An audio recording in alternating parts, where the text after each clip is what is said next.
Hi everybody, welcome to the Grain Producers South Australia webinar. This is designed to inform grain producers with the latest information on water security on Eyre Peninsula. We have some guest speakers today and do our best to keep to time. There is time allowed at the conclusion of the webinar for questions, so I'd ask you to put questions in the Q&A box at the bottom of your screen. If you have something burning that can't wait or you have to leave, could you please raise a hand and we'll endeavour to get to you. This webinar will be recorded and available for access via the Grain Producers South Australia website. Before I begin, I'd like to acknowledge the traditional owners of the land on which we live and work on today and are presenting from for today's webinar. We'll get into it, and I'm very pleased to welcome Dr. Michelle Irvine as our first speaker. Michelle's the Manager for Water Security Response at SA Water, and she's joined with Nicole Arbon as well to help present. So I'll hand over to you, Michelle. Thank you. And now I need to share these again. Sorry.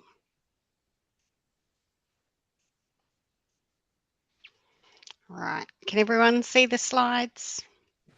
Perfect. Right. So as introduced, so Michelle Irvine from SA Water. I head up a small team, and our role is to develop response plans for basically for managing any water shortfalls or shocks, fires, etc., drought. So the Eyre Peninsula water security topic, I guess, is the most pressing for the state at this point, or for SA Water. So we've started with Eyre Peninsula and developing a response plan. And that is not moving. Okay, so I've just got some really quick slides that I'll skim over. Some of you will have seen all this material, some none of it. So basically we start with this generic one about the water supply system. So we've got three sources essentially, or three mixes of water. So if you're in that dark blue zone on the right of the slide, you're getting direct River Murray water piped all the way from Morgan through to Whyalla, down to Lock. If you're in the southern part of the area, you're getting water from the southern groundwater basins, most of it from Yulee South. And if you're in that north west of the system, so that pipeline, the two waters are mixed at Lock and piped all the way over to Ceduna. So depending on where you are, depends what kind of water you're getting. The desal plant will fit in right at the bottom of the system, so it will then kind of move that water up and across to Ceduna. Replacing some of those groundwater supplies. So why a response plan? This is where we're at as far as supply and demand goes. So the grey line is the annual demand from our customers on our system. Demand's a range. You'll notice that last year was nearly 8 gigs, and I'll go into that in a bit further. So the Landscape Board are reviewing their water allocation plan. There's some issues with the groundwater over there, and we're looking, I guess, at a targeted reduction down to about 3.5 gigs. So hence we need a desal plant, but there's also potentially a shortfall should something happen with the aquifer and they have to bring forward a reduction in allocation. So a response plan, this is online. So this is our water security response plan. There's a whole lot of internal actions for SA Water, but also it kind of describes to the customer what to expect in a shortfall of water. So we have water security levels. Level 1 is BAU. We've got plenty of water, doesn't matter. We're in level 2, so we've got that reduced water availability. We know the aquifers are stressed, and so we're asking basically the customers to be proactive and save water. And that's where Nicole will kind of talk about all the programs we've got to help with that. And that's also where we're working with the Landscape Board and PIRSA to assist the farming customers in that regard. Level 3 and 4 are the restrictions levels. Hopefully we don't get to them, but it's, I guess, about knowing upfront for the community and being able to plan for that scenario. And that's where we've formed a primary producers roundtable to get to that point. And the new plan will have some specific restrictions for farmers should we have to go into that when it gets published in hopefully September. So who are our customers? Quite a unique customer base. 38% of our drinking water supply is supplied to primary producers over on the Eyre Peninsula, and that is bulk farmers. I know that fishing industries use a bit of water, but it's nowhere near on the scale to everyone else. 31% residential. In most urban areas, it's more like 75%, and schools, councils, recreation, and other is literally everything else. Every government building, shop, industry, etc. is 19%. So that's who's using it, and that's who the response plan is for. This is probably an interesting one. So we set the response plan realizing there's quite a lot of stress on the aquifers, and at the same time, we also went into drought. So this is a double whammy for the community, if you like, and not ideal circumstances. So this is a cumulative demand. We set the counter at the start of the water year, same as a financial year. And as we go along, I guess we tally up how much water we've used. So you can see for, the 4 to 5 years prior that we're kind of looking at that 7 gigalitres of water mark.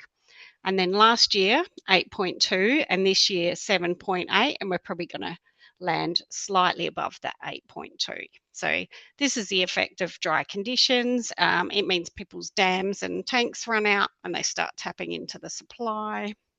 So that's probably, I guess, an interesting one to know where we're at. Despite being actively reducing water, there's actually a need for more water at the same time. So I'm going to hand over to Nicole. She's going to talk through the community side of the program. So. Thanks, Michelle. Just go on to the next slide. Just start with a little bit of a roadmap of where we've got to in both designing this program and also in the implementation under those level 2 water restrictions. As Michelle mentioned, the situation is different on the Eyre Peninsula. We really needed to step back and talk to the community to be able to design that program, as opposed from what you would usually have as a very residential based water efficiency program under level 2. So while we're implementing a lot of things for residents, also those primary producer roundtables in late last year to help design what any sort of on-farm water restrictions would be. Those were co-designed during those sessions, and then they've now been through our internal processes, and they'll be released publicly in September when the revised plan goes out. But, our program of talking with people and getting the message out started before the plan was released in November, and we're continuing on, including our partnership with PIRSA and the Landscape Board that Josh will tell you more about later in the presentation. Go to the next slide. For our community support program, as anyone who's over on the Eyre Peninsula will hopefully be seeing our messaging out about the rebates that are available for appliances. But what's not put out there quite as much and is probably relevant to some of the larger users here is that we also have water efficiency assessments available for large customers and for businesses. So as well as the support for that customer sector, which includes a household water use calculator that you can use to see where you think you could most benefit from these rebates.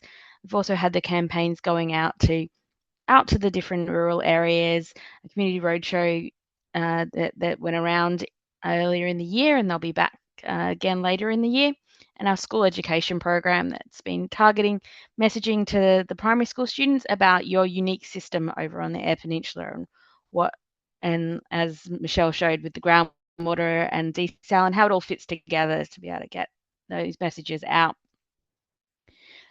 For more information on all of this, you can go to the SA Water website. If you search Eyre Peninsula, it'll come up. I'll put a link in the chat so that you're able to access that one as well. Just go to the next slide. Just wanted to point out that the rebate program, while it's a residential program and has been probably advertised as that, it's available for anybody within the eligible postcodes and on our water system to be able to get water for those, to be able to get appliances. So there's a limit on appliances for a residential property. When we're talking about businesses and other properties, you can take advantage of our water efficiency program where our people come out to find other ways to be able to save water.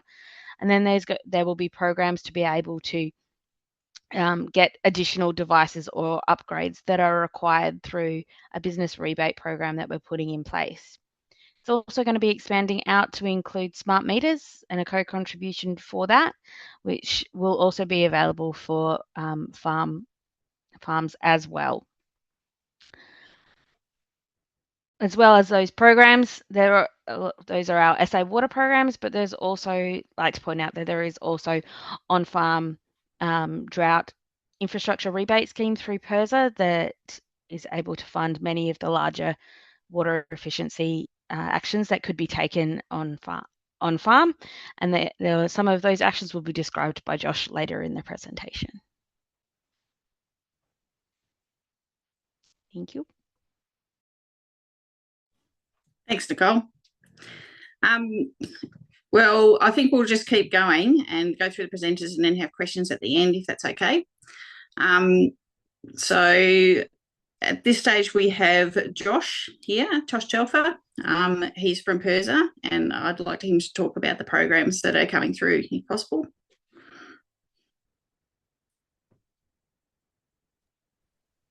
Sounds good. Hang on a minute. I'll just share my presentation.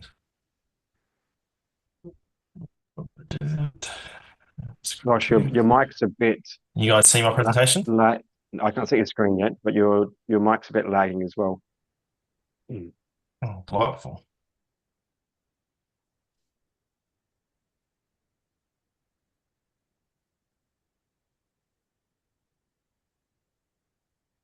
Can you hear me now? Yes. Can you see my presentation? No, we can't see your presentation yet, Josh. Oh, bear with me. I've got more than one screen there. Just try and move it to the other screen. Share. There we go. Look, coming through now. All right. Good evening, everyone. I'm just going to talk a little bit about the farm water security project that I'm involved in, along with some other key partners, some of which you'll hear from tonight as well.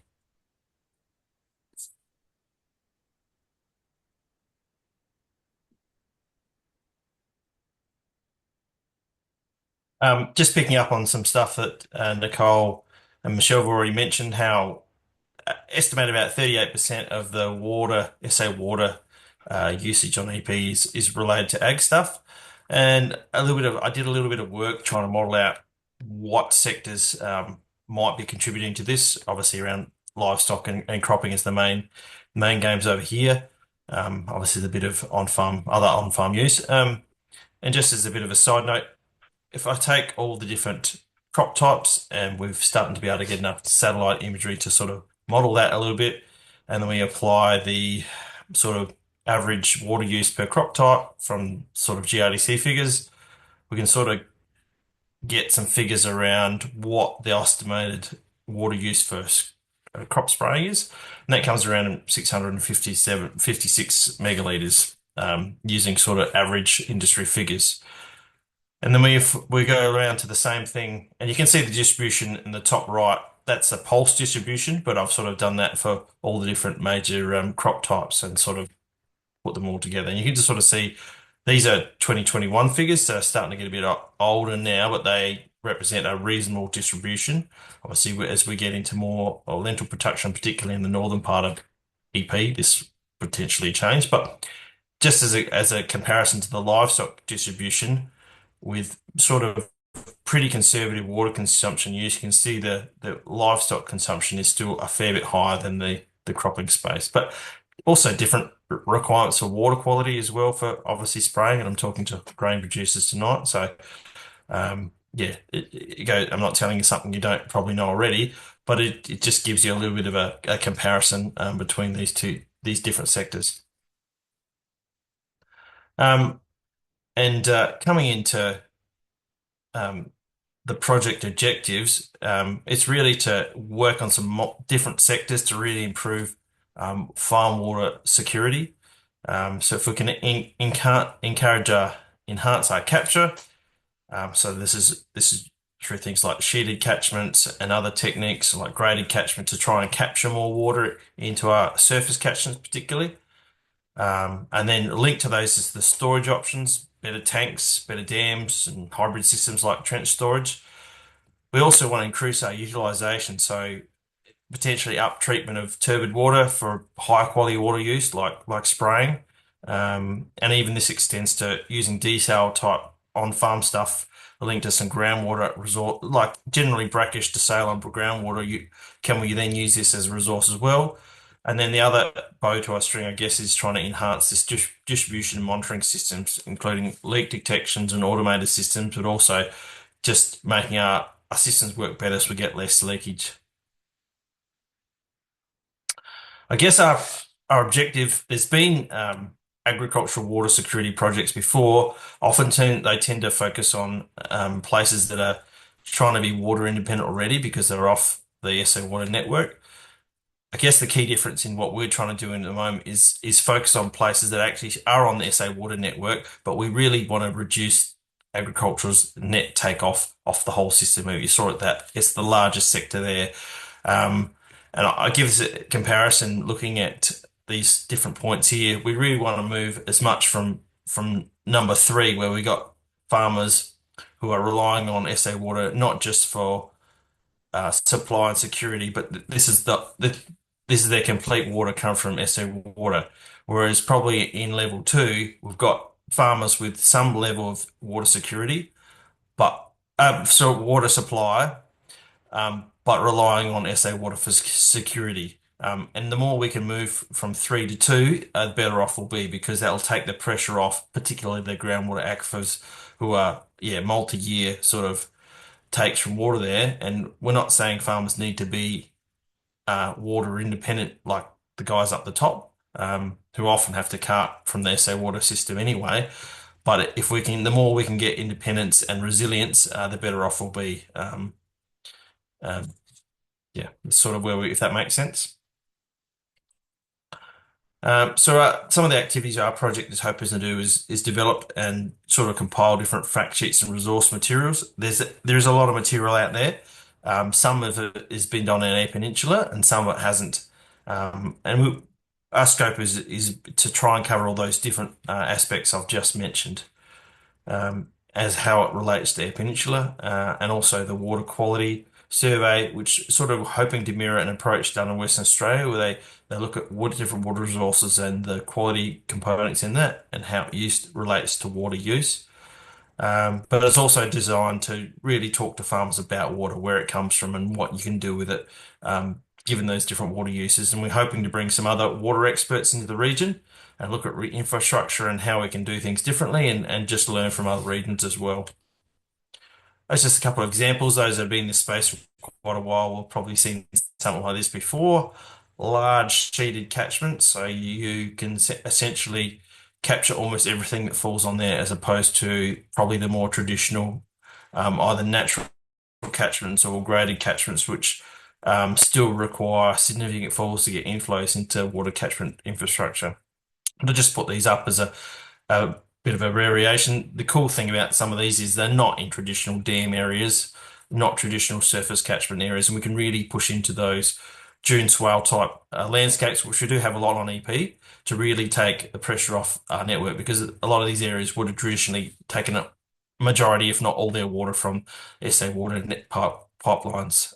And so we can really, using some different techniques, push into these areas and take the pressure off our system. And the more we can free up water for the rest of our communities and our sporting grounds, our hospitals and our schools, the better off we'll be. So I think Ag's well placed to do some really good community value. Obviously, these are quite big systems, but they do offer, where water use is concentrated in more areas, a chance to really invest and get some good value for these systems. Both these scenarios here, these guys have invested in it, and they have main supply as well. And certainly the one on the right, surprise, surprise, we've had such dry conditions, they're back on the mains at the moment. But for the last 6 years, they've been off it. This is examples of some catchments. On the right, you have that's actually a lime dam that was linked to one of the sheeted catchments. But on the left, this is a sort of lower cost option we're looking at. It's what we're calling trench storage, which is sort of lined plastic trenches which can store water off of yards or overflows from other water storages and tanks and stuff, and really trying to get some low cost but really high capacity storage so farmers can actually bring water from one season to the next. As we know, it's the most challenging is to get water supply in a year like we've had now. But systems like this, you can bring water from one year to the next. Having said that, again, we're not trying to get a system that's fully self-sufficient. The farmer on the left with his trench storage, he's back on the SA water supply, but he's had 5 years of actually not having to tap that supply as well. So net demand is definitely down from that. Here's a couple of examples, some other lower cost catchments and storage. Certainly one from the right is from EP. The other one's from another region, but just gives you an example of being able to capture really high quality water for spraying at pretty reasonable costs, I would say. And there are different case studies and examples we're looking into as part of the project. We don't really have a lot of good examples of desal stuff on EP. So we're looking at examples from other regions to bring in, and they all are a bit specific to the type of groundwater you have as well. We do have quite a good uptake of leak detection and flow analysis on the EP, but they often clustered in different areas. So there's still a bit of an extension message to happen there as well. And we're also open to what other things producers would think would be useful. For example, I've recently been looking into some more pillow bladder storage, which is sort of fills the gap in between tank storage and sort of that trench storage size and costings. This is a bit of the timeline of what's happening. Again, it's just sort of getting going now and just trying to develop these resources. If you're looking to be more involved or find out more about their content, these are some of the people involved, and you're hearing from some of these this evening tonight anyway. Thank you. Fantastic. Thanks, Josh. I'm looking forward to seeing the uptake. Yeah. Hopefully it keeps running. We've all got some money to actually do something. We are again. This isn't a drought response. This is, as you saw from Michelle's presentation, this is matched to the demands of the EP. But yeah, a drought happening as well makes everything more difficult. But obviously highlights the issues. Yeah, thank you very much. All right, we'll move to Andrew. Thanks very much, Andrew. I know you just got off a plane. I really appreciate you rushing in. Andrew's from Landscapes Board, so he'll talk about the WAP, which is going to come in and is under review at the moment. Now, can you see that? Yep. Yes. Just want to make it a presentation mode and everyone be bigger for everybody else. Okay, and I've changed it to presentation mode. How's that looking? I can still see. I guess it's in notes format, but that's fine. We can run with that, mate. There may be a lag in these ones, so I have changed the presentation screen. My apologies for being a bit late. I was just off the plane. Thanks for the opportunity to give you a brief update from the Eyre Peninsula Landscape Board on water security. The comments about the desal and the aquifers. This is a bit more information for you on that. We're revising the water allocation plan for the southern basins and the Musgrave prescribed wells area, which is some regulated areas on Eyre Peninsula. The plan regulates the sharing of groundwater from those two prescribed wells areas. As has been mentioned, primary production uses 38% of the mains water on Eyre Peninsula, and these two groundwater areas supply 75% of the mains water for the whole of Eyre Peninsula. So they are very significant water resources for all of us. The southern basins is west of Port Lincoln, over to Coffins and across to the coast. The Musgrave prescribed wells area, has it come through on the large screen yet, or? No, we haven't got you there, Andrew. You might just have to click through the slides. I'll just see the front page, I guess. Yeah. Sorry, are you only seeing the front? The first slide. First slide. Oh, so we've got a major lag going on. I'm going to stop sharing and restart and see if that will fix it. Apologies for the technology issues here. So share screen.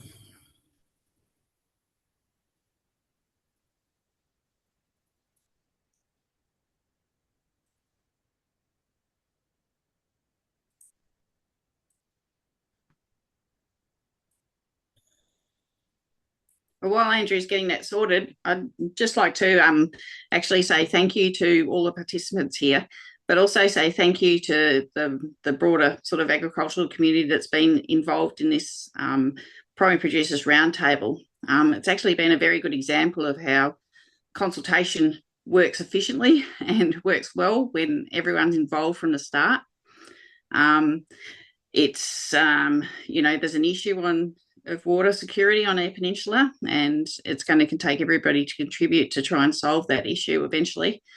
But by being involved right at the start, instead of having things just presented to primary production, it has been very, very useful. So I'd just like to extend my thanks to everybody, and Primary Producer South Australia particularly, for getting these things together. Okay. Can you give me some feedback? What are you seeing now? Grave prescribed wells area slide. Okay, so you're seeing that map. That's good. I'll try and go back to the larger, and with a bit of luck, we are doing better now. So that's the Musgrave prescribed wells area up inland from Elliston. The plan allocates water to different uses. So it allocates water for the regional water supply. As I mentioned, 75% of our mains water. So it allocates water to SA Water as one of the licensees for their tanks and pipes and regional supply. Up in Musgrave, there's an aquifer that's used as the only town water supply for Elliston. The plan also allocates water for groundwater dependent environments, ecosystems like soaks and springs, deep-rooted red gums, wetlands like Lake Newland, Lake Hamilton, Sleaford Mere and Pilly Lake, coastal discharges like at Tulka and Elliston Jetty and the like.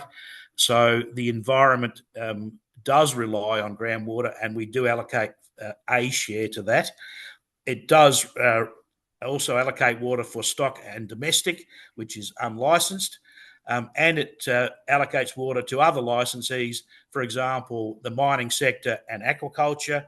And there is also some small-scale irrigation, which is allocated small amounts of water. The plan revision is likely to reduce groundwater extraction in most areas because of long-term reductions in annual rainfall. The measured annual rainfall is dropping over a long period.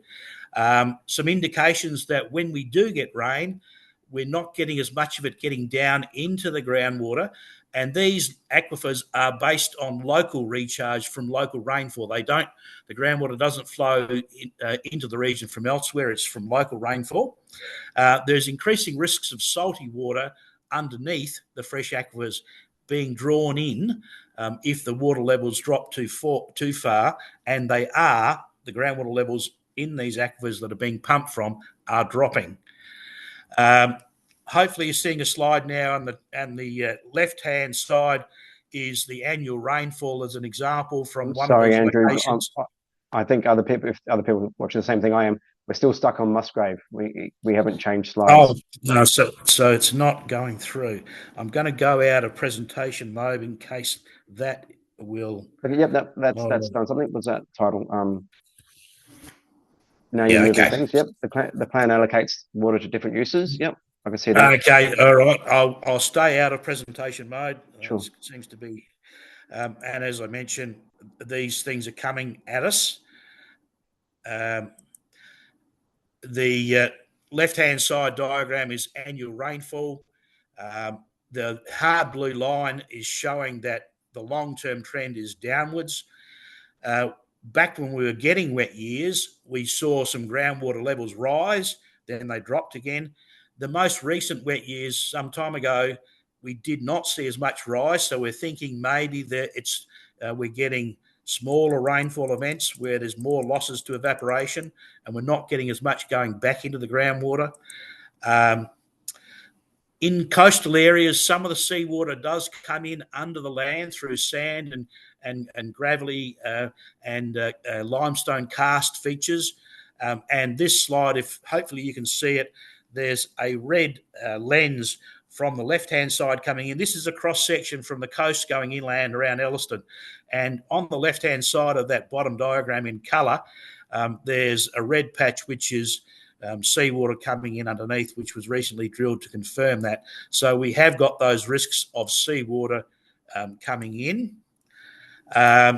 The next slide is showing some groundwater levels in the monitoring bores, and if you can see it, you'll see that over time, from the 60s down onwards, water levels have been falling. They go up and down with wet years, but unfortunately the trend in recent years has been downwards, and in some places they're currently the lowest on record. There is a zero line on the left-hand axis, which you may be able to see, which is seawater, sea level, and some of the groundwater levels in these pumping areas are dropping at or below sea level, which increases that risk of salinity. So the timeline and the engagement that we're doing on this water allocation plan, it's due to the Minister in December for hopefully approval in January, February. The water year for licensees starts on the 1st of July, so any revisions of water licenses will kick in July next year. The engagement we've been doing, stage one has been completed, and we had a lot of information going out through social media, radio, some face-to-face workshops, consultation directly with landholders. The stage two of that is when we have a draft of a revised plan that makes the changes that are needed. The Act requires 2 months of formal consultation where your organisations and you individually will have a chance to respond. And when it's approved, we'll come back with some information on what did the Minister approve and what are the changes.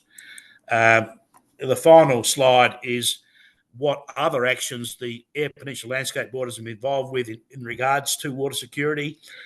We've been providing cash and in-kind support to the Department for Environment and Water.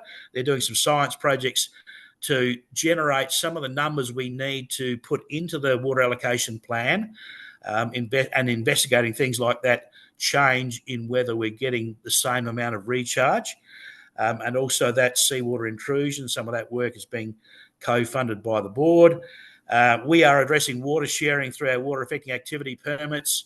Those areas of the southern Eyre Peninsula where dams are used, water sharing, we do regulate to make sure that upstream people don't take all the water so that the downstream neighbours miss out. And new developments, major developments can impact on water resources, and we look at those from that point of view. We've been involved in informing and involving landholders and the wider community via media and social media and mail-outs, education, some advisory services, funding and compliance. And we are working with SA Water and with PIRSA in designing and delivering the EP Farm Water Security Program that Josh recently spoke to you about. So thank you. Thanks very much, Andrew. It's quite alarming when you look at the state of those basins.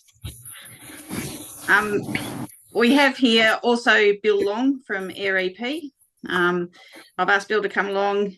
He's going to hopefully give us a little bit of on-farm practical insight.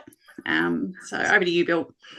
Thanks, Peter. Welcome, everybody. Thanks for the opportunity to have a chat tonight. I sit currently chair of Eyre EP, a farming systems group on Eyre Peninsula, farmer based at Arbon, interestingly, but we have properties here on Eyre Peninsula at towards the Marble Range, southwest of Cummins, and another one at Toology, right on the hill at Toology. I thought tonight I'd just make a few comments, having been involved and been made aware of the situation only in the last 18 months or so, when SA Water and the Landscape Board made a presentation at the Eyre EP board meeting at Woodness a while back. And the first comment I'd make is that I was really surprised that farmers were consuming that much water and that the crisis existed in the first place. So one, I was totally unaware that the basins were under that much pressure, and two, totally unaware that farmers were making such a contribution or drawing on that water supply so much, as was everybody else in the room. So I think the first message that we are working on is to make sure that farmers are aware of the crisis that we're looking at the moment, and and for us to start thinking about some of the measures that we might take to reduce the water use that we are so reliant on. I thought in the few minutes I have tonight, I might just describe perhaps our own situation, just to put some real numbers on what we're doing. We crop approximately a bit over 3,000 hectares on both of the Eyre Peninsula properties. Most of it's owned, but some is leased, and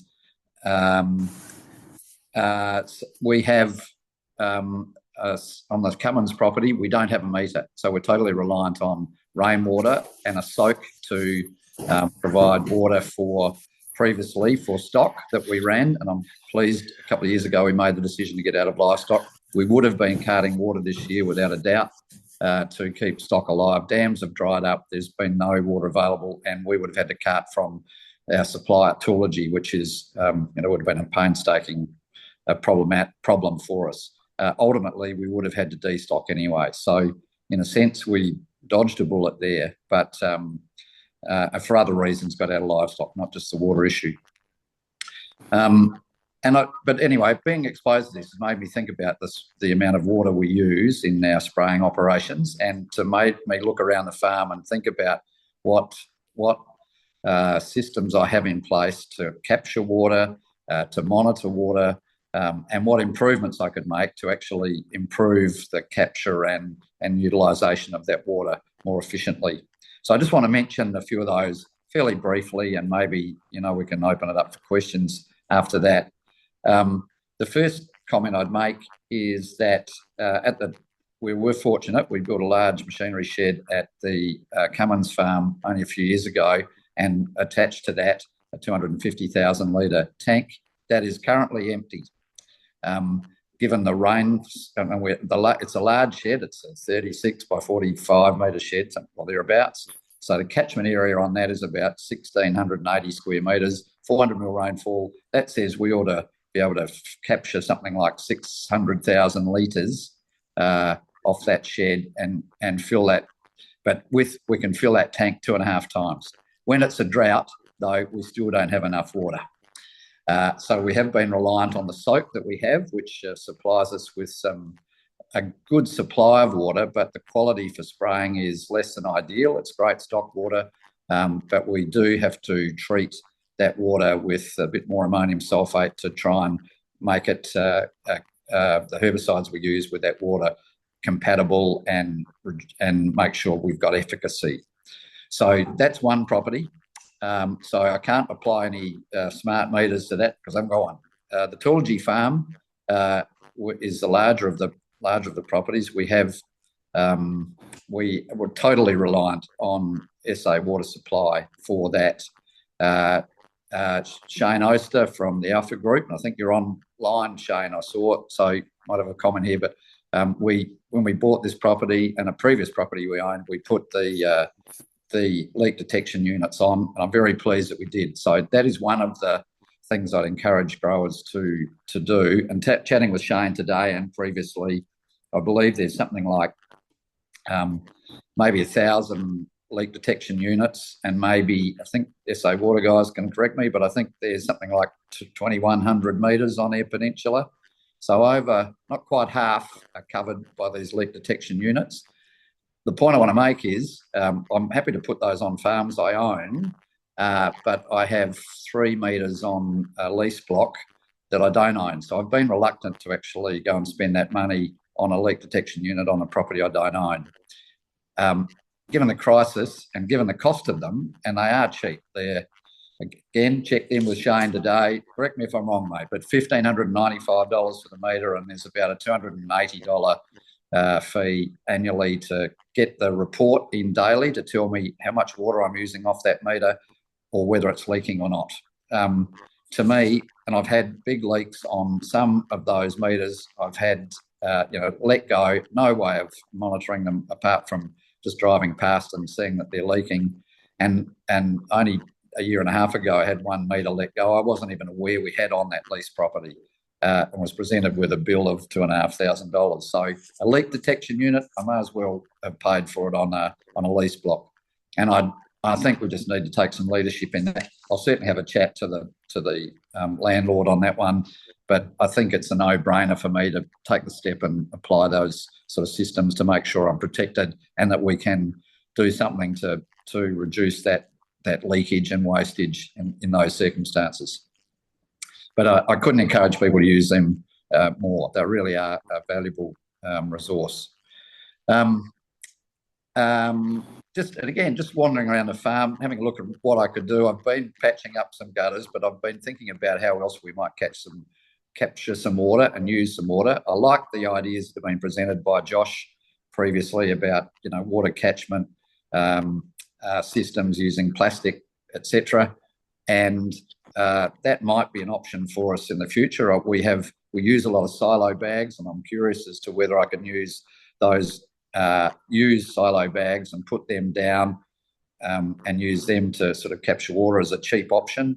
But I need to think about how I might set that system up, and I'd really be curious and keen to have a look at some of the water catchment systems that exist on the Eyre Peninsula. I have seen the one at Warminda, and it looks really great. My point is, right now, after a couple of tough seasons, is that I don't have $50,000 or $100,000 to throw at an investment like that until we, recover from some dry seasons that we've been having. So down the track, it might work for the immediate urgent need. I don't think it's a solution for us just at the moment, but I know there are cheaper options. Again, casting my eye around the farm, we've got a couple of old concrete tanks that hold about 50,000 litres that could probably use a liner. They don't have a gutter running into them off an old shearing shed that we no longer use. Perhaps that is something that we could consider. It's a low-cost option to capture a bit of water here at Toology and take a bit of pressure off the system. The other thing that I think that I've been thinking about a lot is that, and Josh mentioned the amount of water that we use for spraying as opposed to livestock, but that is one thing we can control. 3,000 hectares thereabouts times 5 spray applications per year, roughly. In the bigger years, they might be more. With big summer rains, you might be doing 2 extra summer sprays, for example, but let's say 5 applications. So that's 15,000 litres. And I started to think about our spray units, and we have 2 of them, but we use one largely and one backup with a 6,000 litre tank. And anyway, so that's 15,000 hectares sprayed, probably at an average water use rate of around 80 litres.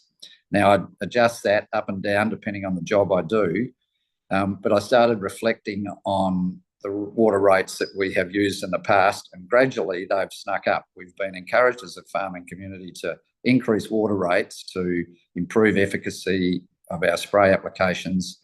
And while that is true to a point, it's only the case providing we set up our sprayers appropriately with the right nozzles with correct droplet size. And I'm well aware that we can, and I started thinking about the herbicides we're using, particularly summer sprays with glyphosate, and I've been out there applying 80 litres a hectare. There's absolutely no need to do that. We used to do it at 50 to 60 litres a hectare. It was quite effective back then, as effective as the 80 litre rate I'm using now, that I just use by default because my sprayer is set up that way.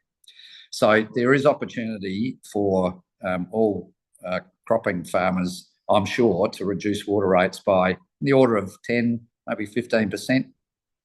And when you think that based on that 15,000 hectares times 5 applications a year, I might be using 1.5 million litres. That's a 20% reduction on that is significant, and multiply that by the 1,500 farmers on Eyre Peninsula.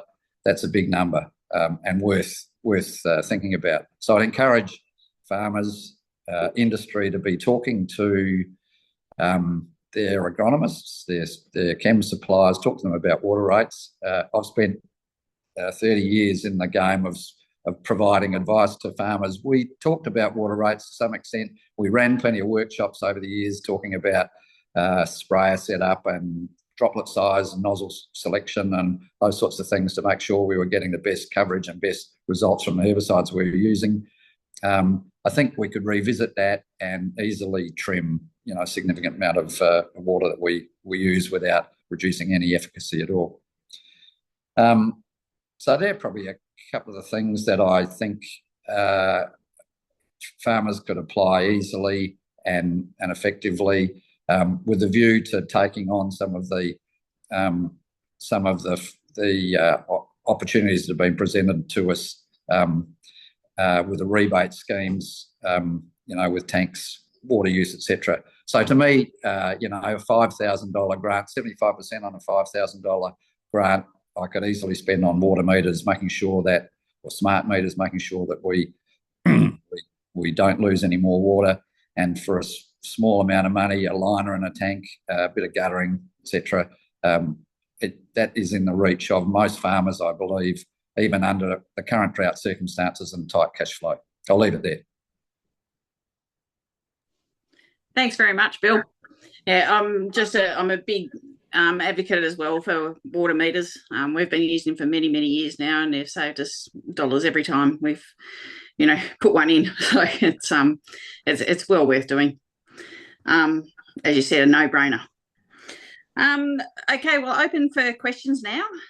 If you have any questions, could you just pop them in the chat box or the Q&A box, please, and we'll pop them through. But I guess one of the things that I really wanted to talk about is at what sort of trigger points those restrictions might come in that we need to look at. And, what does that look like on the ground? What will be and will be not allowed to occur? You want to handle it, Michelle? Yep. I can talk about that. So the restrictions, so level 3 and 4. So first, if we're talking about timing of restrictions, so we're going to start this water year in level 2. Based on that, we can just make, supply meet demand. If something went, awry, then we'd have to start thinking about looking at level 3. And so that might be something unforeseen with the aquifer, demand jumps unexpectedly, which we don't expect. We think this is peak demand, it's peak dry over there. It's hard to imagine there's other water users that we're not aware of. But so what happens if we were to go to level 3? It'd probably be kind of a pre-summer thing. And so what went through the primary producers roundtables was kind of a couple of discussions, and then in the third meeting in November there was kind of a few options for what restrictions might look like at level 3 and 4. And there's a couple of ways of designing restrictions. Some are really prescriptive on activities, like you can't spray, you can't you have to destock, etc. And I guess what we heard from those options is that makes farming untenable. It ruins lands, the weeds get out of control, they take seed. So there was a whole lot of reasons for not doing it that way. But what was proposed was a reduction by percentage. So if we were to go into level 3, it means primary producers over a certain volume, so over 600 kilolitres a year, would have to reduce their on-farm water use by 10% over 6 months. So that gives the farmers the option to decide how that happens. There was also a lot of caveats on that that will appear in the final plan. There might be reasons you have to use more water. There might be a change in farm use from the long-term average.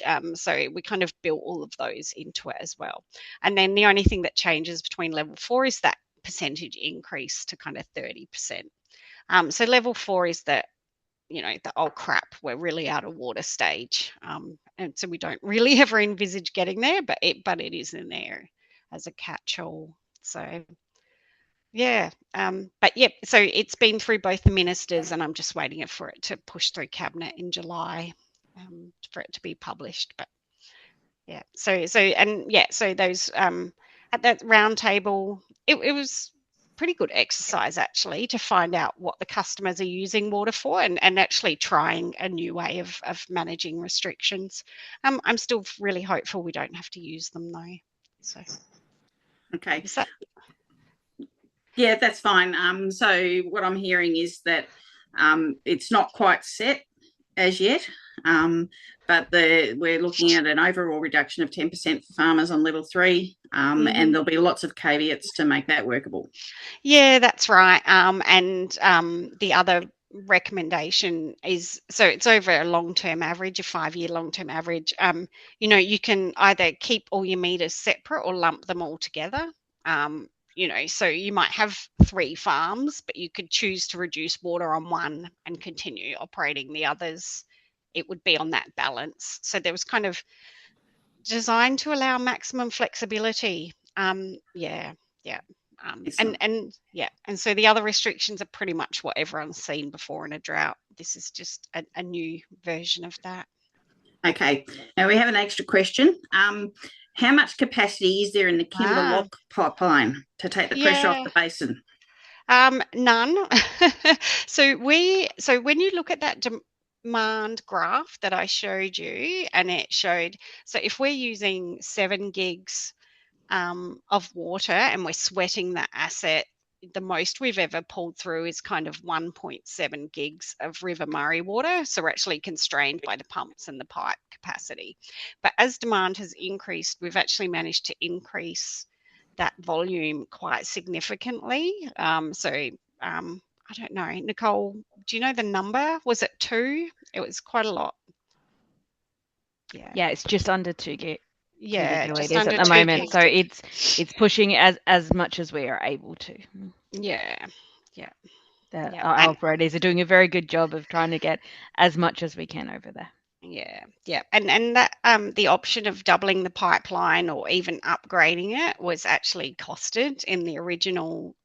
So response planning is not just the public facing, but what can we do to alleviate the pressure? And the cost is far more significant than the actual desal plant. And still wouldn't deliver as much water in the long run to do that. So I guess that's only one of the actions that we're taking on our side to also make sure that we're reducing the water. So making sure that we're finding our own leaks and fixing them, just as we're asking others to do, and also exploring what we can move off to alternative water supplies. So moving more onto the recycled water scheme, so that this potable water is available for its best use. Yeah. They've just run a satellite. Oh no, sorry, you go. No, that's all right. So I was just you bring up the desal plant. Will that solve all our issues? Or yes and no. So desal is a 2-stage project. So the way it's constructed is the infall outfall has capacity for 8 gigs of water, but I think the plant is actually 5.3. So I don't envisage it will be very long after the plant goes in that it would be increased. The other thing that's happening is not long after that is the water futures team will come in. So we're water response, but there's a water futures team, and they will come through and do the next phase of long-term planning for the region. As soon as, even when we're in delivery pipeline, like the planning for the next stages is already underway. So do you think that the basin will be able to recharge properly once that desal plant comes online? That's probably one Andrew question. It's probably an Andrew question, or even the scientists that do. So I think that's something we'll be watching closely. The estimated allocation from the Yulee South Basin for SA Water's extraction is, as previously mentioned, 3.5 gigs. And then you've got 5.3 for the stage 1 of the desal, so that's 8.8, which is larger than the current maximum take. The 3.5 from Yulee South, 3.5 gigalitres per year from Yulee South Basin in the southern basins has been arrived at through modelling, but we're also conscious of the fact that seawater intrusion is a risk. But at this stage, it appears as though 3.5 is likely to be the number, and that will be okay in the short term. However, If we continue to get drier years and demand increases because of drier years and recharge reduces, the longer term picture is uncertain. Okay, thank you. And just a quick one for you, Josh. What are the timeframes for these infrastructure grant applications? And I'm not part of PIRSA that does the grants. From memory, it's so is it January, Sol?